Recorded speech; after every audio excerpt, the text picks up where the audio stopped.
గోకులంలో కృష్ణుడు అనే ఒక అద్భుతమైన బాలుడుండేవాడు. అతని చేతిలో ఎప్పుడూ ఒక వేణువు ఉండేది.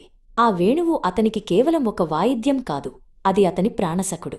కృష్ణుడు ఆ వేణువును వాయిస్తుంటే గోకులం మొత్తం మంత్రముగ్ధమైపోయేది. కాలం కూడా ఒక్క క్షణం ఆగిపోయినట్లు అనిపించేది. ఒక అందమైన సాయంత్రం కృష్ణుడు యమునా నది ఒడ్డున ఉన్న ఒక పెద్ద కదంబ వృక్షం కింద కూర్చున్నాడు. చల్లని గాలి మెల్లగా వీస్తోంది. పక్షులు తమ గూళ్లకు చేరుకుంటున్నాయి. మరియు అస్తమిస్తున్న సూర్యుని కిరణాలు నదినీటిపై బంగారు వర్ణాన్ని పూస్తున్నాయి. కృష్ణుడు తన మృదువైన పెదవులకు వేణువును తాకించి ఒక మధురమైన రాగాన్ని ఆలపించడం ప్రారంభించాడు. ఆ దివ్య సంగీతానికి ఉధృతంగా ప్రవహిస్తున్న యమునా నది కూడా తన ప్రవాహాన్ని ఆపి నిశ్చలంగా నిలబడిపోయింది. గాలిలో కదులుతున్న చెట్లు కూడా తమ కొమ్మలను కదపడం మానేశాయి. ఆ సంగీత మాధుర్యానికి మొగ్గలుగా ఉన్న పువ్వులు కూడా పూర్తిగా వికసించి తమ సువాసనలను గాలిలో వెదజల్లాయి. చెట్లపై కిలకిలారావాలు చేస్తున్న పక్షులు తమ పాటలను ఆపి నిశ్శబ్దంగా ఆ అద్భుతమైన సంగీతాన్ని వినసాగాయి.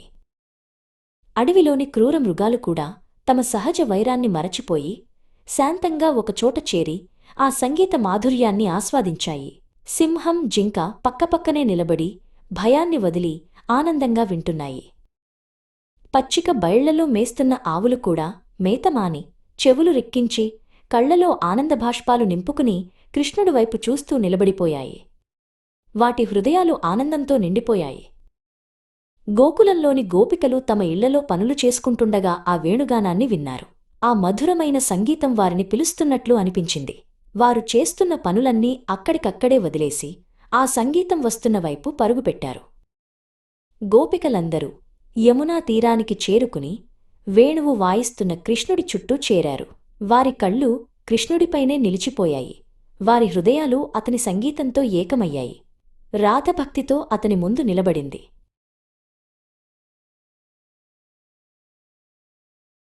ఆ రాత్రి పౌర్ణమి నిండు చంద్రుని వెన్నెల యమునా నదిపై వెండిలా ప్రకాశిస్తోంది. కృష్ణుడు మళ్లీ వేణువు వాయించడం మొదలుపెట్టాడు. గోపికలు అతని చుట్టూ చేరి ఆనందంతో మైమరచి నాట్యం చేయడం ప్రారంభించారు.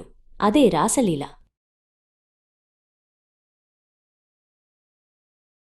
కృష్ణుడి వేణుగానం కేవలం సంగీతం కాదు, అది జీవాత్మను పరమాత్మతో కలిపే ఒక దివ్యమైన పిలుపు.